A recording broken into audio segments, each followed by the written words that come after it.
This is Keisha from Douglasville, Georgia, and during the day, I like to keep it locked in with the midday lover, Jackie Tramel, at Global R&B.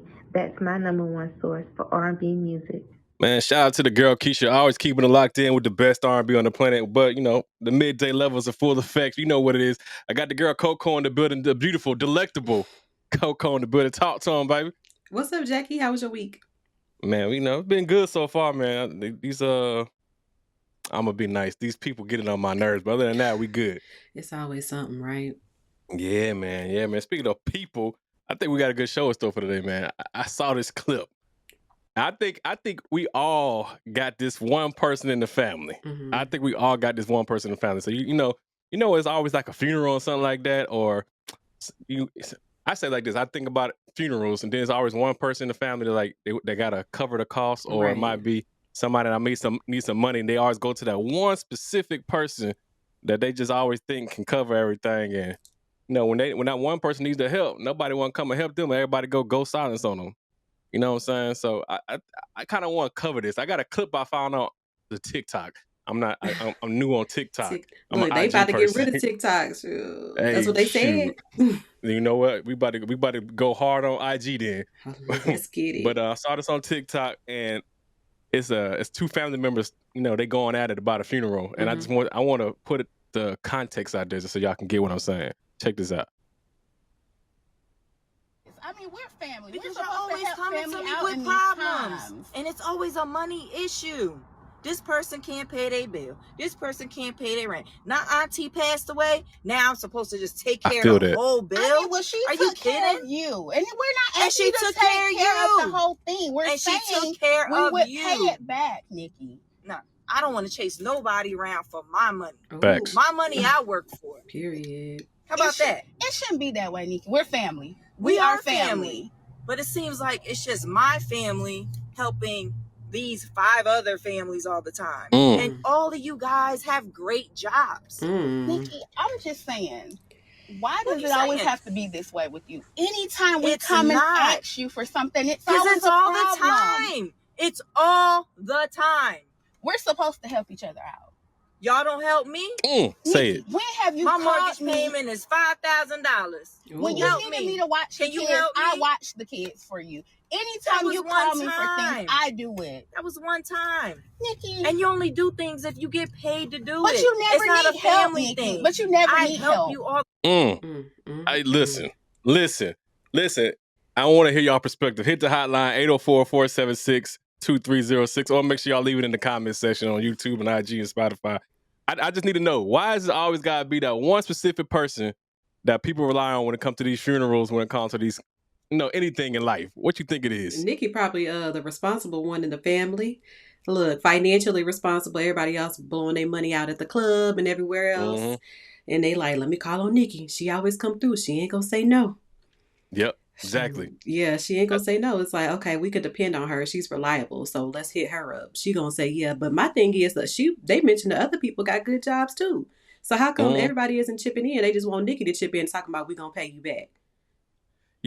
I was sitting here thinking about it. It's always got. I think they think that person they're the most visible person. So everybody else probably got it, but they don't be out there on Front Street. Their money, they might be laying low, or they say no so many times that they don't go to that person no more. They just go to the person that always says yes, or who seems like they got it, or somebody that might have the little fresh watch or something. Look like they got a good house, got the jury and stuff. So they're like, oh yeah, that person got it, so we ain't gotta worry about nobody else. But they know these people got good jobs. Yeah. I know when it comes to me, I think I say no to my family so much that they don't even ask me questions no more. Okay, so I feel that. Like, you got to say no. So I think that's what it is. Okay, so where do you feel like it's time to draw the line? Like, do you feel like it's a point to where they being taken advantage of, always asking the same question, like, can I borrow some money? Or where you feel like the line need to be drawn? What line to be drawn? So you can't ask me that question, because I draw my line automatically. I tell people no automatically. I can always say yes. If I say yes, I'll probably do it on a slide tip, or I might send some money anonymously. But I always say no automatically, because the moment you say yes, they're going to continue to come back to you. So me, and I'm not judging nobody else, I'm a God-fearing person. I help people out. You probably can always come to me, but I'm probably gonna do it anonymously. That's how I usually do it, so people don't get used to for it to coming to me, because I'm gonna say no every single time. I don't know Right. about you, but that's how I do it.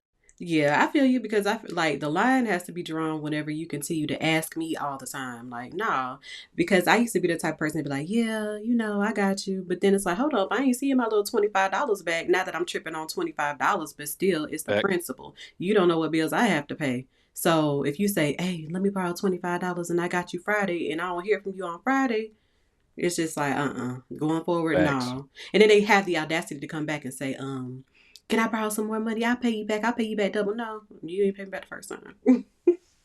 So I mean, just I'm playing devil's advocate. Why do you think these people do it like that? Like, you think it's based off of love? You think it's based off of trust? Like, they just think that that's the one person in the family they can go to? Which, like, what is it? I think they continue to go back to that same person because they're so used to hearing yes from that person. So when they finally hear that no, it's more like a shock. So that's when they start to guilt trip that person. Well, I asked so and so. I'd be like, why you ain't ask Billy? I asked Billy. He said no. Why Billy say no? So when I talked to Billy, the reason Billy say no is because you just borrowed $500 from Billy 2 weeks ago and you didn't pay Billy back. So you ran out of sources. I think everybody knows in my family that my dad told me a long time ago, you the one. And when he said the one is, this gonna be like a biblical tip. No disrespect to none of my brothers or anything like that, or none of my family members, but my dad told me he said in his family he was the one, and in our family I'm the one. So you take it back to Joseph and the 12 brothers. I don't know if you remember that story in the Bible. So his brothers, I guess they was kind of hating on Joseph and they got rid of him, sold him to the slaves or whatever. But he was the one in the end that changed the game up for the whole family. He blessed them. Even though they did wrong by him, he the one that blessed the whole family. And my dad said, he always tell me that you the one. So in my mind, I started thinking like, you know what? I know it's on me. I always tell myself that everything's on me. I'm the trusted one. I'm the one that's well beloved. And in my family, my brothers are legit men. They are legit men, like for real. Don't get it twisted. Right.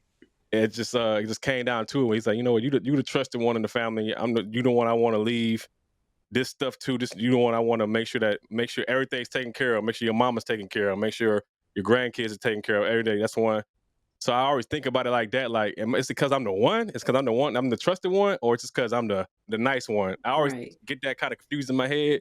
But thank God. It's just being the trusted one comes with a lot of responsibility. It's just the fact, okay, if I leave all this money behind, I know this child is going to handle it properly. That part. So, because it's, I could be some grimy families. They be like, I'm going to leave this, and then they don't get their money. So I'm so appreciative that, in my family, we don't really got these problems. Inside my close-knit family, not my immediate family. Now, I don't talk about my aunties and uncles, because truth be told, I really don't care what they got going on anyway. Those ones, that's what I'm talking about. My brothers, we legit. We good. Like, we don't have these kind of conversations. We don't got to fight. We all do what we got to do. But my cousins come to me, or my aunties and uncles come to me, I'm like, I hear you. Yeah. That's about where I'm at with it. Listen, we want to hear from y'all. Hit the hotline 804-476-2306. Leave it in the comment section, because are you the one inside your family? That's why I want to leave it at. Be back in a second. Global R&B. Oh yeah, welcome back to the Midday Lounge, Global R&B 96.3, the real deal in digital radio, man. Still busting your side of the head with these hits. Anyway, before that break, we and your girl Coco, we was talking about this family ties when it comes to funerals, when it comes to being that one inside your family that everybody go to when they need some money, when they need some help, when they need whatever is going on in the family. They always the one person. Always. So that's what we was talking about. You know what I'm saying? So how does constantly being the go-to family member affect someone emotionally and mentally? What's your take on it? Man, I think it's gonna be exhausting. It's got to be exhausting. It's gonna form some form of resentment. Yeah. It's gonna make them not want to go say yes too much anymore like that. It's gonna lead to that burnout. It's gonna lead to depression. It's gonna lead to the family gonna resent me because I'm saying no all of a sudden. Even though you deeply care about your family members, but it's gonna lead to all that stuff. So that's how I see it, at least. Yeah. I hope your family situation is tighter than that, but For me, if somebody always coming to me, yada yada yada, I'm gonna build that resent me up. That's why I say no automatically. I think people know why I say no now. At some point, you got to realize, like, these are adults asking me for money. Like, you are a Facts. grown, able adult. You can fend for yourself. If you ain't got no money, go get a part-time job, because you're Facts. making the other person overwhelmed and stressed out by continuing to ask for money all of the time. It's just like, that's overwhelming. And then you already know, look, if they start to call your phone and you already know what they want, you just look at the phone and screen their calls. Like, I already know what they That's why I want. don't. Time to screen That's them why I don't pick up. calls. That's why I don't pick up. Yeah. I'm the one that's gonna text you back and be like, "Hey, what's going on at work?" And see what they got to say first. They say, "I need you to call me." I ain't gonna call Not you at all. unless See, that's why I'm glad about my brothers. And long as they tell me, my mama or somebody's always gonna tell me we had a death in the family. None of my family members ever called me for that. My mama, my brothers, I ain't never got to worry about that. So if one of shout out to my cousins. I know y'all listen to me. You know I love you, but you know what it is when it comes to me. You know who me is, so I don't care. And when they the ones that call or they calling me, I'm like, what you calling me Right. for? Like, I ain't picking up that Yeah. phone, man. Like, So let me ask.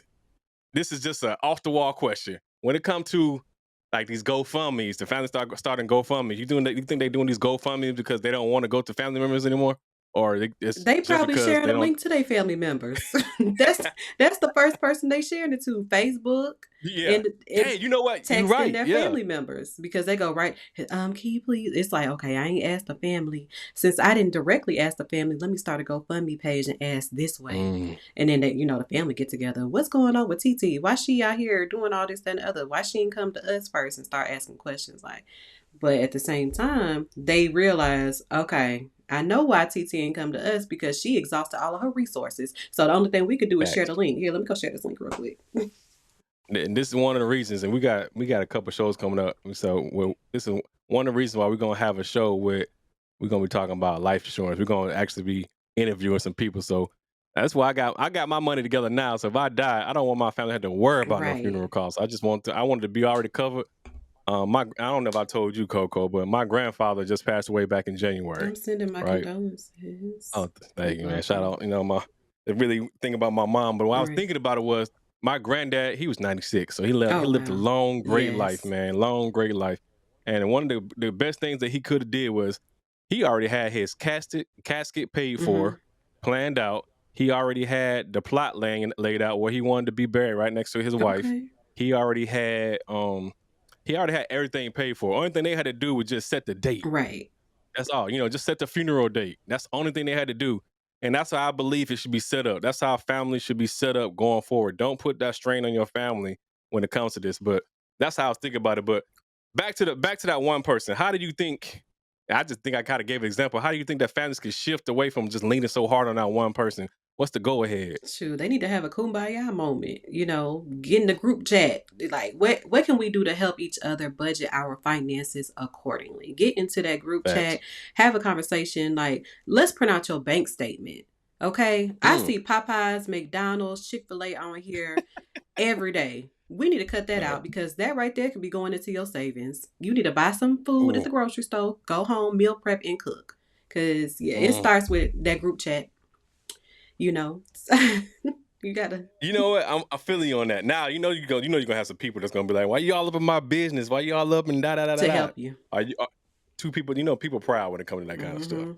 Now, I think you're absolutely right. So I'm gonna tell you what I ended up doing. If I could share my little quote unquote story, how I'm doing it right now is back about. I'm 30. I'm almost 40. So probably about 8 years ago. And I'm not saying every family can do this. I got a financial advisor. Okay. And I told him straight up, I said, I want to plan for my retirement, and I want to plan for my death. And he was like, your death? I was like, yeah, I want to plan for my death. I don't want my family to have to worry about nothing. So right now in the Army, and the only reason I thought about this, in the Army said they give you a certain amount of money. It's called death gratuity. You get money for the funeral costs, and that goes straight to the family member. Then I get my life insurance policy. That's something totally separate from the death gratuity. So I wanted to make sure I keep that going even after I retire from the military. I said, set my death gratuity up. I want to put money aside for death gratuity. So, and he said, how much you want to do? I was like, I don't know how much the regular funeral is, but let's do let's try to save up about $10,000. That's what I said I wanted to do. Okay. So give me about 10 G's so I can put aside. So I got 10 G's set aside just for my funeral. It's already inside my trust for my kids and da-da-da. They ain't got to worry about nothing else. I don't want a lavish funeral, but I just don't want my kids to have to worry about that. Right. And that's the only reason why I thought about doing it that way. Now, I know every family's not set up to do stuff like that. But I'll tell you right now, Coco, I can have me a big-ass truck right now. I can have me a big-ass house right now. Only reason why I don't have those things is because I still got like a 4-bedroom house, but I live underneath my means of those bigger factors so I can have things set up for 1, my death gratuity, and 2, my retirement, and 3, make sure I'm able to leave something behind for those kids, my kids, excuse me, and so they can, what's it called, generational wealth, so they can go and start doing better than what I ever could have done. So I feel like I want to take the sacrifice right here to set my family up for success going forward, if that makes sense. Yeah, that makes sense. I like that. The financial advisor is definitely important, and having that plan ahead to where your money's going to be spread. And then you also have to instill in your kids, like, look, I'm leaving this money behind so that you can create a legacy for yourself. Don't go out here and blow it. Because social media, this newer generation of kids, social media is really brainwashing their minds to think that they got to keep up with the Joneses, spend money on Louis Vuitton, and, just blow their money. And that's not the case. Like, save your coins, invest in yourself, invest in your future. Like, the same way that you buying all this name brand stuff, make sure that you're investing and saving and being smart with your money. Invest in your own business. Like, it's cool to spoil yourself sometimes, but at the same time, you got to save for yourself. Because if your car break down and you ain't got no money, but you got red bottoms on, them red bottoms ain't gonna get your car. Man, I'm telling you, hey man, I gotta drop one of K Rose's bombs with the girl Coco for dropping that knowledge on y'all, man. Y'all don't even know. Take that. Ooh, listen, we're gonna be back in a second. We gotta hit these streets, these radio streets, and we gotta pay a couple bills real quick. But I wanted to say that part about the red bottles. I was about to talk some mess about somebody, but I'm gonna leave it alone. Yeah, leave it alone. They gonna I'll be back in a second. Global R&B 96.3. Yes, Lord.